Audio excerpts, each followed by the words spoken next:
Before changing components, ensure that the machine is switched off and disconnected from the power supply. Unbolt and remove the feed spout.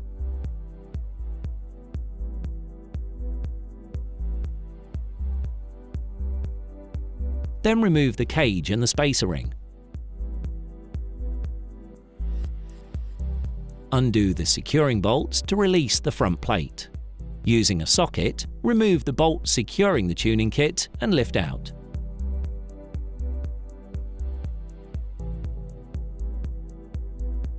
Fit and secure the new tuning kit, ensuring that it is located on the drive pins. Then position the cage, checking the alignment and securing the brackets. Replace the front plate and seal to finish.